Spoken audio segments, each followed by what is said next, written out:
The city of Veyrath shone like silver under the light of 3 moons. Tall towers reached into the dark sky, each one built from smooth stone and glowing crystal. The banners of the Zerath Empire waved proudly over the walls, their symbols carved in gold. To the people of the galaxy, the Zerath were one of the most powerful races. They had ruled for centuries with armies, fleets, and strict honor codes. But now, danger pressed against their borders. A rival empire, the Korath Dominion, had declared war. The skies above Veyrath were filled with warships. Soldiers marched through the streets. Everyone knew a great battle was coming soon. Among the armies that gathered, there was a small group of humans. Humanity was new to galactic politics. They had only been discovered by the stars 30 years earlier. The Zerath saw humans as weak compared to other species, short lives, soft bodies, and no great technology of their own. But humans had earned a place as observers in alliances, sent to learn and watch. One of these humans was Daniel Cross, a young soldier from Earth. He was 22 years old, tall for his kind, with sharp eyes and dark hair. To the Zerath, he looked plain and unimportant, just another recruit from a small backwater world. Daniel stood in the palace courtyard that morning, wearing the simple gray uniform of his unit. He felt out of place among the shining armor and tall, proud Zerath warriors. Their armor gleamed silver blue, their weapons decorated with glowing runes. Daniel's rifle looked like a toy compared to their spears of energy and blades of plasma. He adjusted his helmet nervously. He was only here as a guard for a royal ceremony. The Zerath called it a war council. Leaders of the military and nobles would gather, and the princess herself would speak. Daniel's job was simple. Stand at the wall, keep silent, and do nothing to embarrass his people. Stay quiet, Cross whispered another human soldier beside him. Don't attract attention. Daniel nodded. That was his plan. The grand doors opened. Trumpets echoed across the courtyard. A group of armored guards entered first, then nobles in long robes. Finally, walking at the center, was Princess Saria of Zerath. She was tall and radiant with silver skin that caught the moonlight. Her eyes glowed faint violet, and her long hair flowed like strands of silver fire. She wore armor shaped like flowing glass, yet stronger than steel. A crown rested on her brow, sharp and elegant. The crowd bowed as she walked. Even Daniel felt his chest tighten. She carried herself like someone born to command. She was young, perhaps only a little older than him in human years, but every step was filled with pride. The nobles followed her to the raised platform. The war council began. Generals spoke of enemy fleets massing at the border. Nobles argued about defenses, about honor, about who should lead. Saria listened, then raised her hand. Silence fell at once. Our empire stands on the edge of fire, she said, her voice clear and strong. The Korath seek to break us, but we will not bow. We will fight as we always have, together, with honor. The crowd cheered. Daniel stood at the edge of the courtyard trying to keep still. But suddenly a flash of movement caught his eye. A shadow moved high above on the towers. His soldier's instincts screamed danger. He squinted and saw it. A figure hidden among the statues raising a weapon. A sniper.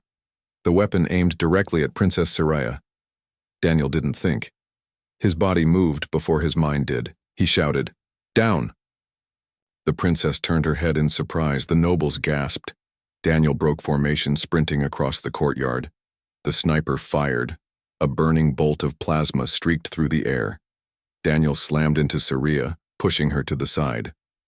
The bolt struck the stone wall behind them, exploding in sparks. The guards shouted in rage, weapons raised.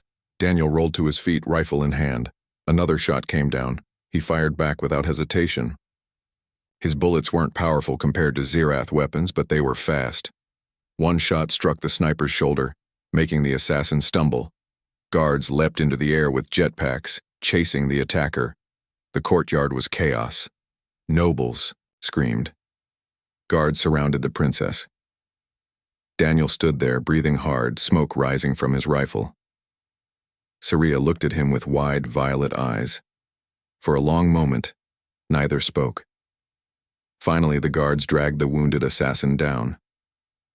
Xiu, danger was over, but the entire court stared in shock at the human soldier who had broken formation, tackled their princess, and fired without orders. The noble closest to Saria hissed, "Princess, this human has insulted you. He touched you without permission." "He must be punished," the others shouted in agreement. "Yes, throw him in the dungeons. He is reckless, unworthy, low-born." Daniel lowered his rifle slowly. His heart pounded. He realized what he had done. He had broken every rule. He was only here to stand quietly. Instead, he had tackled royalty in front of the Empire's leaders.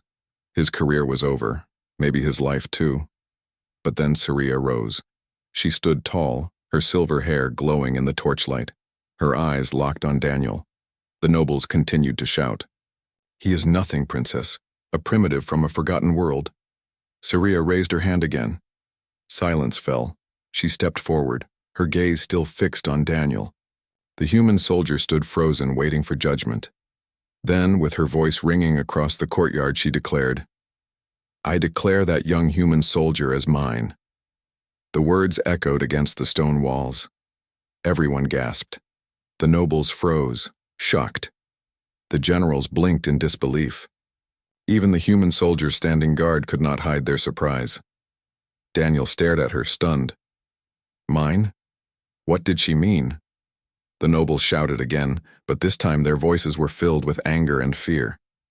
"Princess, this cannot be. A human? A low creature of flesh? He is not worthy of your name." Saria ignored them. She stepped closer to Daniel, her proud eyes never leaving his. Her voice was calm but strong. "He risked his life to protect me when none of you saw the danger. He acted with courage and speed no Zerath showed. He has proven himself more loyal than all your words. From this moment, he is mine." The courtyard was silent once more. The declaration was absolute. In Zerath culture, when a royal declared, "Someone is theirs," it was binding. It was not possession alone, it was a claim of honor, of bond, of trust. To challenge it meant challenging the princess herself. The nobles could only stare, their faces pale. Daniel swallowed hard. His life had changed in one heartbeat. He had saved the princess. But now? What did it mean to belong to her? Saria lifted her chin proudly, as if daring anyone to object again. None did. The war council ended in confusion, the leaders murmuring among themselves. But one thing was clear. The fate of a young human soldier was now forever tied to the princess of Zerath. The morning after the assassination attempt, the palace of Veyrath was alive with whispers. Everywhere Daniel walked, he felt the weight of alien eyes on him. Guards in shining armor turned their heads. Nobles paused mid-sentence. Servants stopped, their work to stare. Humans had been in the Zerath capital before, but never like this. Never with the princess's words echoing in their ears. "I declare that young human soldier as mine." For the Zerath, it was a claim of honor. For the humans, it was confusing. Daniel himself didn't know what it meant. All he knew was that, one day ago, he had been a simple soldier assigned to stand quietly in the background. And now he was walking through the grand halls of alien royalty with everyone watching. He rubbed the back of his neck nervously. His boots clinked against the polished crystal floor. His gray uniform looked plain against the flowing robes and glowing armor of those around him. A group of nobles passed by, whispering loudly enough that he could hear. Look at him. Short-lived, weak blood. An animal raised to fight wars. Nothing more. And the princess chose that madness. Daniel clenched his jaw but said nothing. He had grown used to insults since arriving in alien space. Humans were always underestimated. Still, hearing it here, in the palace, after risking his life, stung more than usual. 2 armored guards stepped in front of him. Their spears crackled with blue energy. One of them sneered. "You walk too boldly, human. Do not forget your place. This is not your palace." Before Daniel could answer, another voice rang across the hall, clear, sharp, and commanding. "It is now." The guard stiffened and stepped back instantly. Princess Saria walked forward, her silver hair flowing behind her like light. She was not in ceremonial armor today, but in a simpler robe of violet and white. Still, her presence filled the hall. "Daniel Cross walks with me," she said firmly. "Do not forget that." The guards bowed quickly. "Yes, Princess." Saria looked at Daniel, and her eyes softened just slightly. "Come. There is much you must see." She led him through wide corridors decorated with banners of old wars into a vast training hall. The ceiling stretched high, and the floor glowed faintly with combat grids. Dozens of Zerath warriors sparred inside, their spears clashing with bursts of light. Their movements were elegant and precise, each strike trained from centuries of tradition. Saria gestured toward them. "This is the Royal Guard. They are sworn to protect me, and now so are you." Daniel blinked. "Me? Princess, I'm not like them. I'm just a soldier. From Earth." Her violet eyes narrowed. "Do not lower yourself. Yesterday you acted faster than any of them. You saw what they did not. You saved my life." "I got lucky," Daniel muttered. She stepped closer, her tone firm. "Luck is nothing without courage. You have both." Before Daniel could reply, the captain of the Royal Guard approached. He was tall even for a Zerath, his armor polished bright, his face marked with scars of many battles. His name was Commander Valar. "Princess," Valar said, bowing. Then his gaze shifted to Daniel, hard as stone. "So this is the human you have claimed." Saria nodded proudly. "Yes, he will train with the guard." The commander's eyes flicked over Daniel with clear doubt. "He is small. His body is weak. His weapons are primitive. How can such a creature stand among my warriors?" Daniel straightened. "Try me." The commander raised one eyebrow. Saria's lips curved into a faint smile. Minutes later, Daniel stood in the training circle, helmet on, rifle in hand. Across from him stood a Zerath warrior with a glowing spear, taller by nearly 2 heads, armored from shoulders to feet. The watching guards chuckled, whispering among themselves. The signal was given. The Zerath warrior lunged, his spear moving in a blur. Daniel barely rolled aside, the tip sparking against the floor. He fired his rifle, short bursts, fast, but the warrior's armor absorbed most of the shots. The alien swung again, heavy and precise. Daniel ducked, then dashed close. Instead of firing again, he slammed the butt of his rifle into the warrior's knee joint. The alien stumbled, surprised. Daniel used the opening to jump behind and kick his opponent's legs out from under him. Thesel warrior crashed to the floor. Gasps filled the hall. Daniel stepped back, breathing hard. He hadn't won. Not really. The fight could have gone differently in seconds. But he had proven something. He hadn't been crushed in the first blow. "Commander." Valar's eyes narrowed. Then, slowly, he nodded. "Perhaps not as weak as you look, human." The princess smiled. "You see, he fights differently. Not with tradition, but with creativity. That is why he will stand with you." The guards murmured uneasily. Some still glared, but others began to study Daniel with new curiosity. That evening, Daniel sat in a quiet balcony overlooking the glowing city. The moon shone bright, painting the crystal towers in pale light. He rested his rifle on his lap and let out a long sigh. He still didn't understand why the princess had chosen him. In Zerath culture, being claimed meant he was bound. To her now, tied to her fate. He had no say in it. Yet, she had defended him against everyone. She had risked her reputation for him. Footsteps approached. Saria appeared, standing tall in the moonlight. "You did well today," she said softly. Daniel shook his head. "I embarrassed your warriors." "No," she replied firmly. "You reminded them that honor is not just tradition. Sometimes, it is courage even when no one expects it."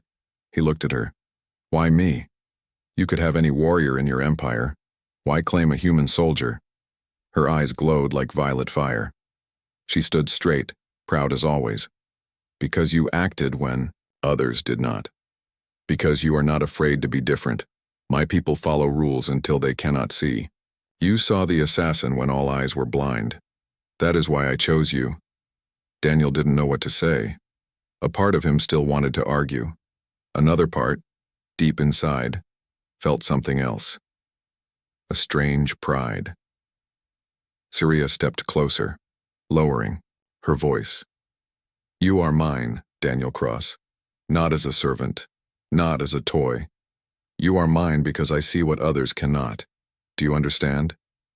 He hesitated, then nodded slowly. "I think so." For the first time, a small smile touched her lips, but not everyone was pleased. In the dark chambers of the palace, the nobles gathered in secret. They were furious. "The princess shames us, choosing a human. He is dangerous. If she trusts him, he could change everything. We cannot allow this." They plotted quietly, their voices low and sharp. The decision was made. The human must fail. They would give him challenges impossible for his kind. They would push him until he broke. And when he did, they would force the princess to cast him aside. But Daniel did not know of these whispers yet. He only knew that tomorrow training would begin again.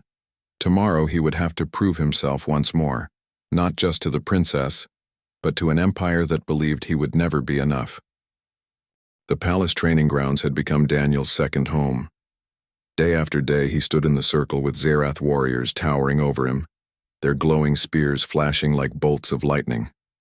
They struck fast, heavy, precise. Every time he fought, bruises covered his arms, burns marked his armor, and exhaustion weighed on his body. But every day he returned. At first the guards laughed when they knocked him down. "The human bleeds again," they said. "Weak creature, unfit to stand beside us." Yet Daniel refused to stay down. Even when his muscles screamed, he picked himself up. Even when the healers told him to rest, he limped back into the circle.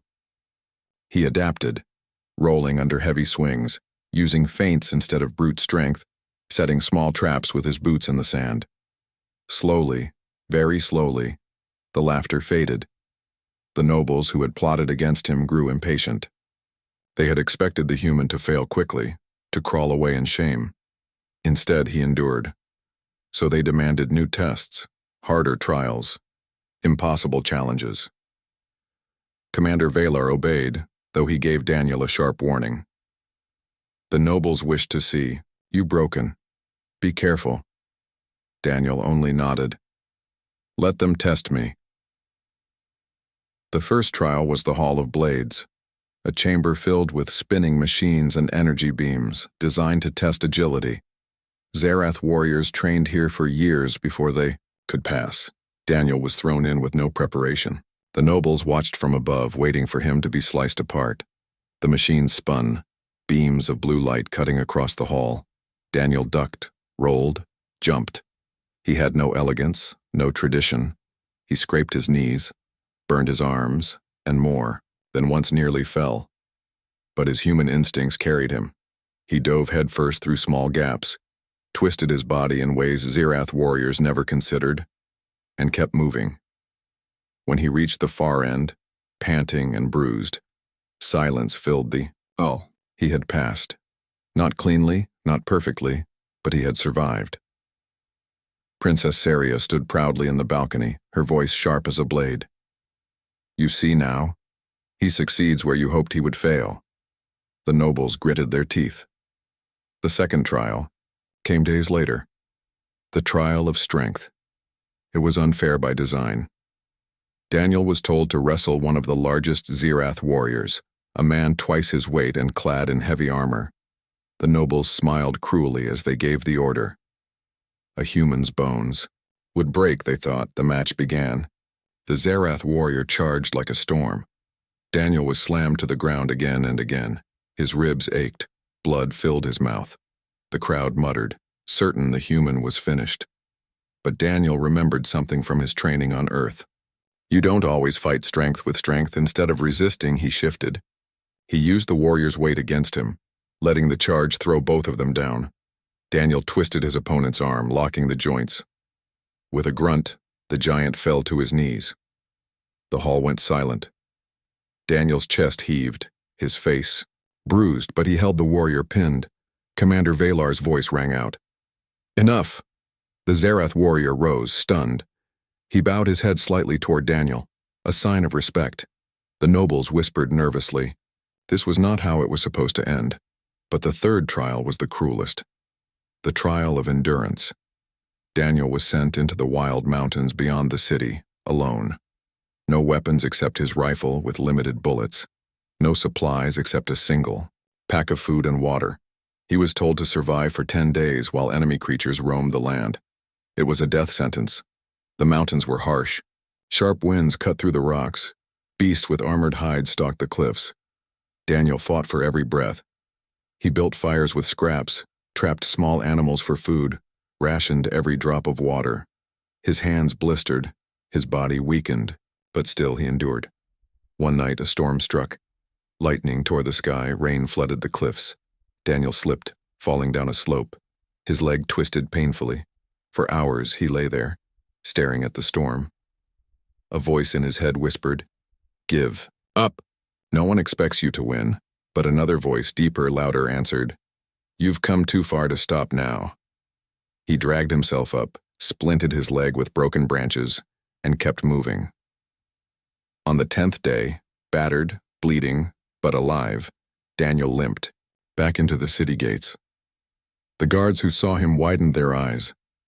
The nobles who had gathered to watch expected a corpse. Instead, they saw a human soldier who refused to die.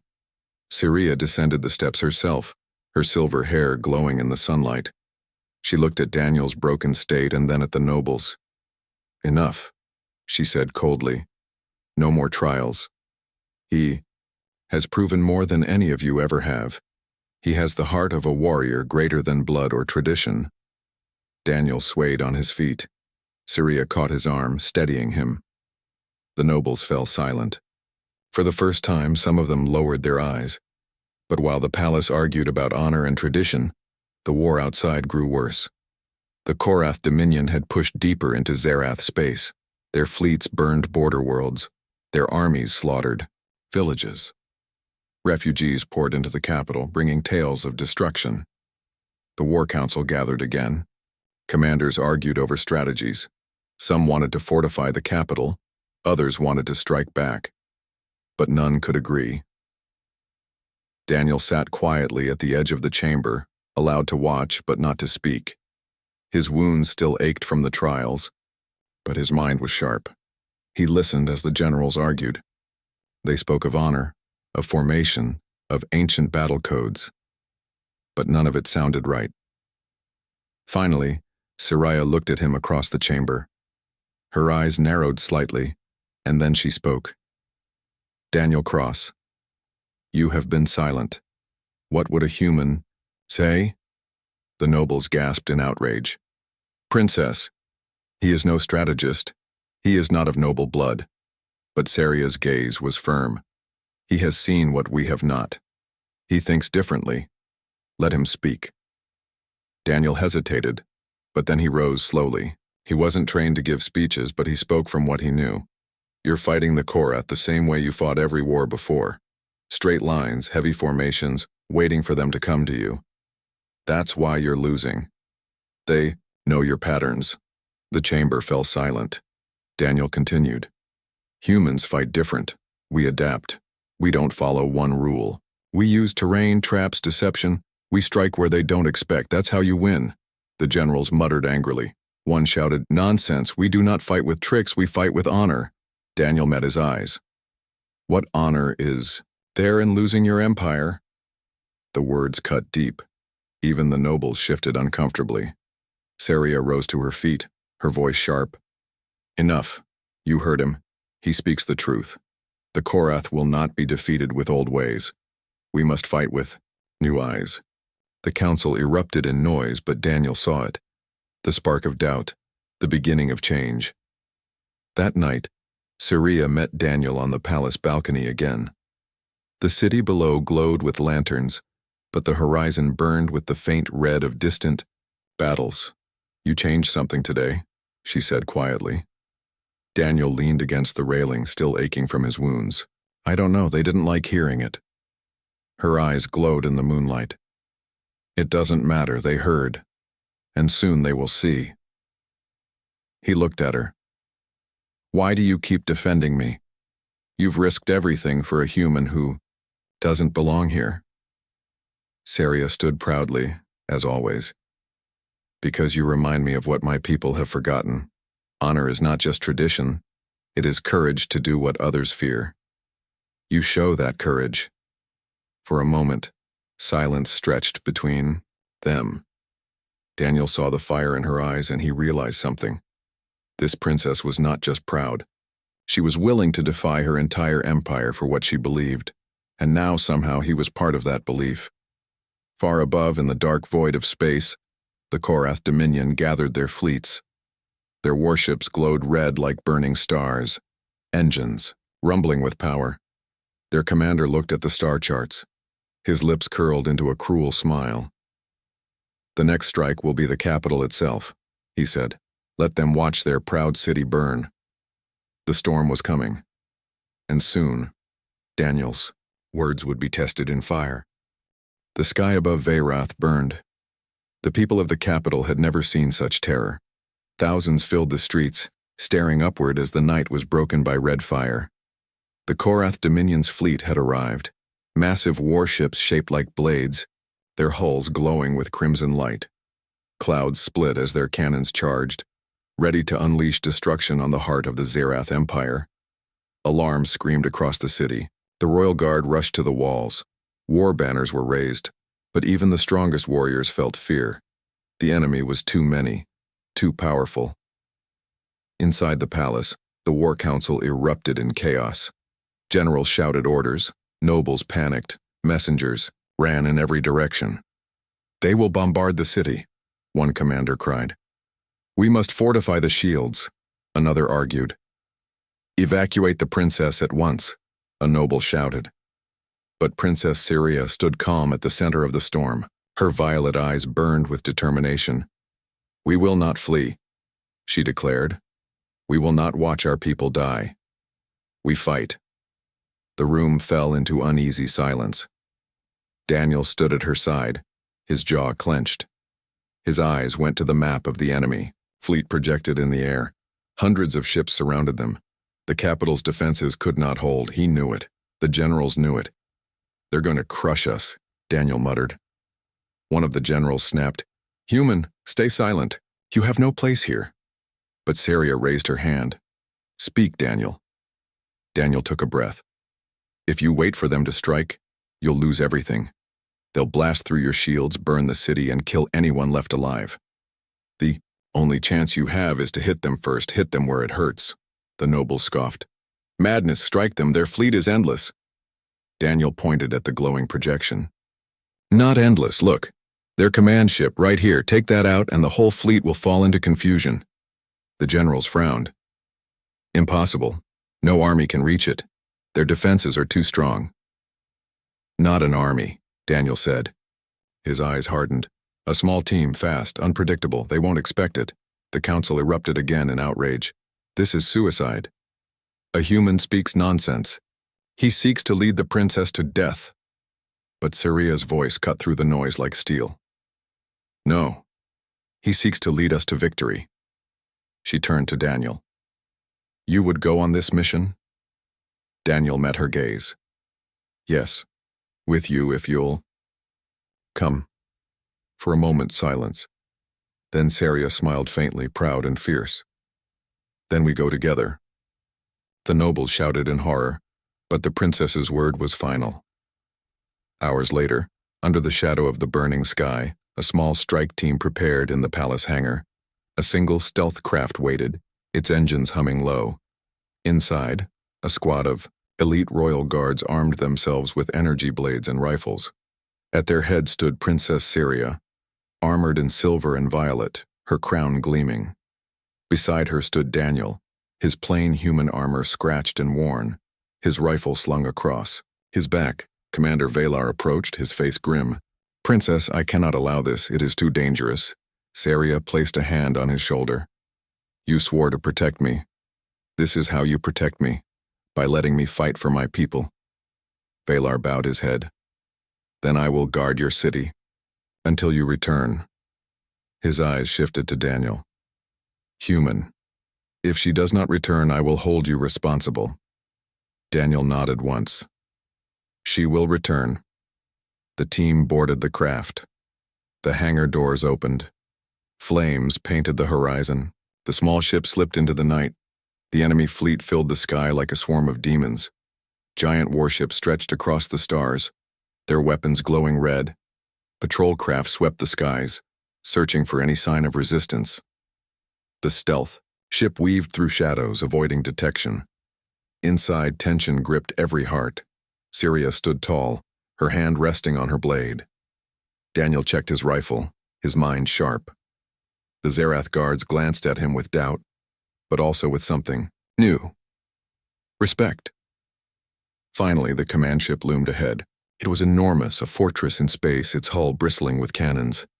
Shields shimmered around it like a burning wall. There, Daniel said quietly. That's our target. The ship slipped closer, using the debris of destroyed satellites for cover. At the right moment, it dove, straight through a weak point in the shields. Sirens blared. Enemy fighters swarmed. Go, Daniel shouted. The team burst out of the craft, landing on the command ship's outer hull. Boots clamped to the metal, weapons ready. The enemy soldiers appeared at once. Tall Korath warriors in jagged armor, their guns glowing crimson. The eyes, battle was brutal. Energy blasts lit the dark void. Blades clashed, sparks flying. Syria fought like fire, her sword carving arcs of light through enemy ranks. The Royal Guard roared in unison, holding the line. Daniel moved differently. He darted. Between cover, firing quick bursts, setting explosives, striking from angles the Korath never expected. He wasn't stronger, but he was faster, unpredictable, relentless. The enemy began to falter. Inside, Daniel yelled. They blasted through a hatch, storming into the command ship's corridors. Alarms screamed. Enemy soldiers poured in from every side. The Zerath guards fought with honor, Syria with fury, and Daniel with raw determination. Wounds burned across his body, but he pressed forward. Step by step, they carved their way toward the command core. At last, they reached the heart of the ship. A vast chamber glowed with red light, filled with towering machines. At the center sat the Korath commander, armored in black steel, his eyes burning like coals. He rose slowly, his voice a growl. So the princess comes to die, and she brings a human pet with her. Syria lifted her blade. This pet will be your end. The commander laughed. Then the chamber shook as he charged. The fight was chaos. The commander struck like a storm, his strength enough to crush stone. The guards tried to hold him, but he hurled them aside. Syria clashed with him, her sword ringing against his armored fists. Sparks flew. Daniel saw his chance. He sprinted around the chamber, climbing the machines, setting charges. The commander noticed too late. With a roar, Daniel leapt, slamming into the commander's back, firing his rifle point blank. The bullets pierced weak spots in the armor. The alien bellowed, hurling Daniel across the floor. Pain exploded through his body, but Syria seized the moment. With a cry, she drove her blade deep into the commander's chest. He staggered, roared one last time, then fell. The chamber went still. Daniel forced himself up, every muscle screaming. He pulled the detonator from his belt. Time to finish this. The charges exploded. Fire tore through the command core. Systems collapsed. The great ship shuddered violently. Out, Syria shouted. The team fled back through the corridors, leaping into their craft just as the command ship erupted behind them in a wave of fire. Outside, the enemy fleet faltered. Without their command, chaos spread. Ships collided, formations broke, and Zerath defenses struck hard. The tide turned. Hours later, the small craft returned to the capital. The people of Veyroth gathered in the streets, watching as it landed in the palace courtyard. When the hatch opened, Princess Syria stepped out. Her armor scorched, her blade still glowing. Behind her came Daniel, battered and bloodied but alive. The crowd erupted in cheers. Soldiers saluted. Even nobles stood in stunned silence. Syria raised her hand, her voice carrying across the city. Today, we stood against fire, Today we struck where none believed we could, and we prevailed, not because of tradition, but because of courage. She turned to Daniel, who stood beside her, barely able to stay on his feet. Her eyes burned with pride. You all mocked him. You all doubted him. But he fought with the heart of a warrior greater than any of you. He is not mine as a servant. He is mine as a partner. Oppose him, and you oppose me. The city roared with awe. For the first time in history, a human stood at the side of alien royalty, not as a subject, but as an equal. Daniel looked at her, breathless. He didn't feel like a hero. He only felt tired, broken, and alive. But in her eyes, he saw something stronger, a bond forged in fire. The streets of Veyrath smelled of smoke and ozone. Fires from the battle still burned, though most had been extinguished. The people of the capital moved cautiously among rubble and debris. Some mourned lost friends and family, while others whispered, in awe about what they had seen. The Korath fleet had been shattered.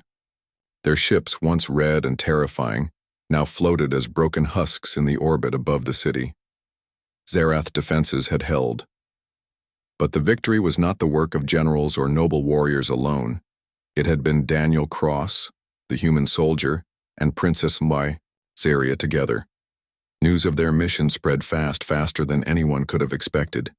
Across the empire, soldiers told the story, how a human had faced impossible odds, how the princess had stood beside him, and how the enemy had been defeated not through tradition, but through courage, strategy, and determination.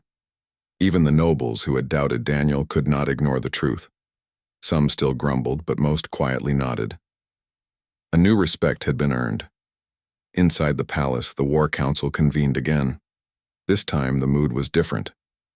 The generals who had scoffed at Daniel's strategy now studied his actions closely. Maps, star charts, and simulations filled the room. His tactics were unconventional, Commander Valar admitted reluctantly, yet effective. Saria's violet eyes swept across the council. He is human, not like us. He thinks differently. That difference saved our city. That difference will save our empire. Again, if we let him. A noble rose hesitantly. Princess, do you mean to say this human will continue to advise us? To train with the guard? She nodded. Yes. He will not be a servant nor a pawn. He is my equal in courage and judgment, and from this day he will stand with us whenever danger comes. Whispers filled the chamber. Some were awed, some were fearful. Humans were still a new species in galactic politics, and one soldier standing beside royalty changed expectations. Daniel, standing quietly near Saria, felt a strange mixture of pride and disbelief. He was just a soldier from Earth. Yet now he had a voice, a purpose, and a bond that could not be broken. The city was still in ruins, but work had begun to repair it.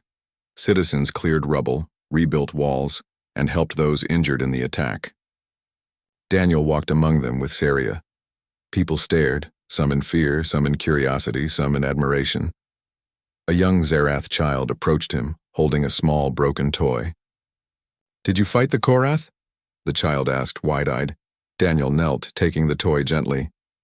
Yes, and we won. The child's eyes sparkled. Will you fight for us again? Daniel smiled softly.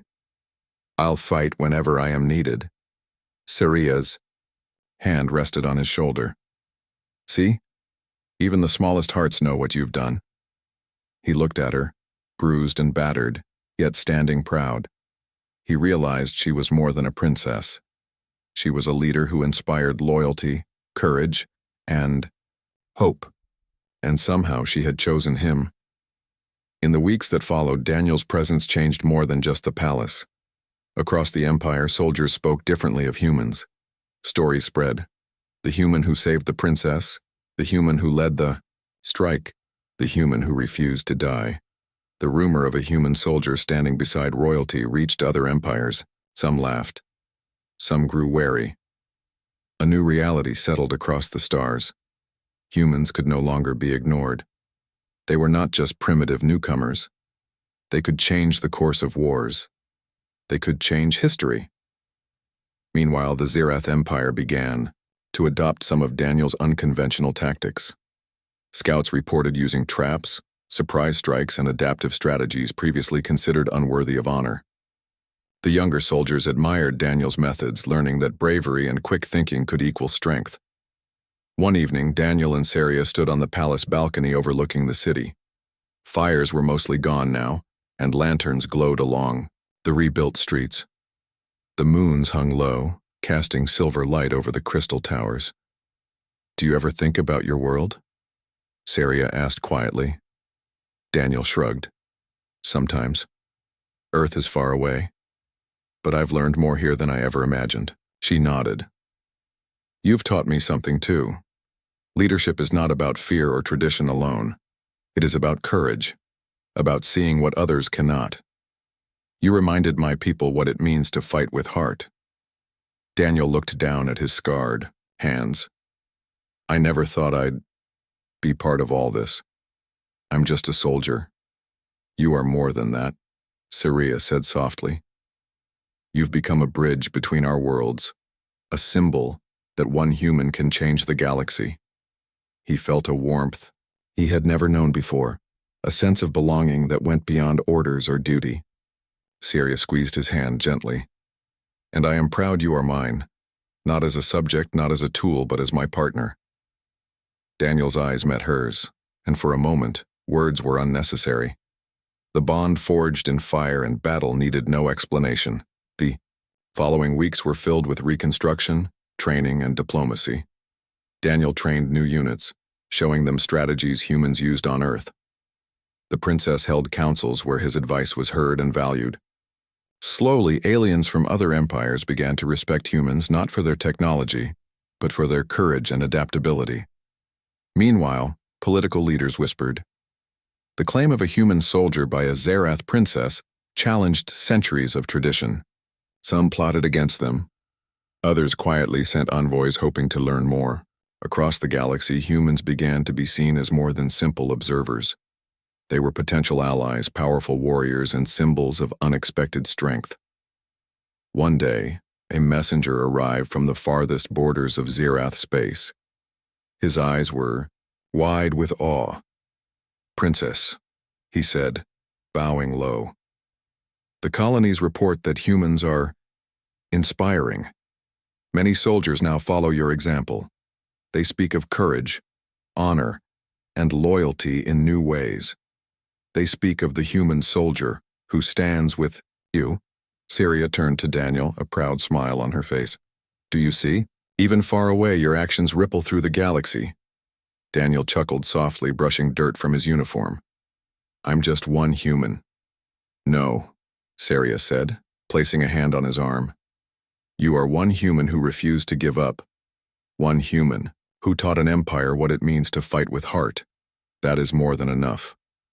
The sun, or rather the largest of Veyrath's 3 moons, rose high, casting light over the rebuilt city.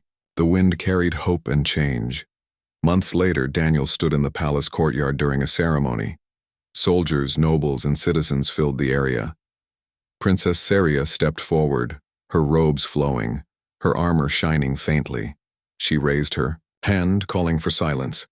"Today we honor those who fought not only with strength but with courage. And among them stands one who is no Zirath, no noble, no subject, one who is human." She turned toward Daniel. "Daniel Cross, you have proven that the heart of a warrior is not measured in blood or armor.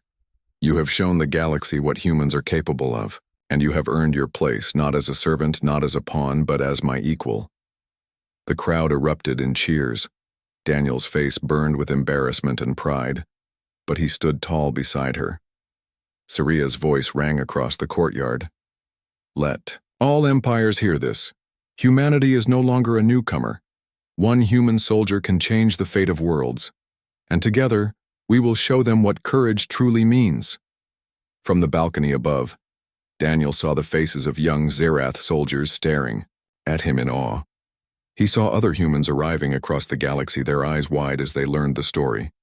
For the first time, he realized that the bond he shared with Saria was not just personal, It was history in motion. He turned to her. "It's only the beginning, isn't it?" Saria smiled, her eyes glowing with pride and fire. "Yes, but it is a beginning the galaxy will never forget." Daniel looked out at the stars beyond Veyrath. Somewhere far away, the universe waited, full of challenge and opportunity. And for the first time, humans were not just spectators. They were players, warriors, and symbols of courage. Together, the princess and the human soldier stood tall, ready to face whatever came next. The galaxy had learned a lesson that day. Never underestimate a human.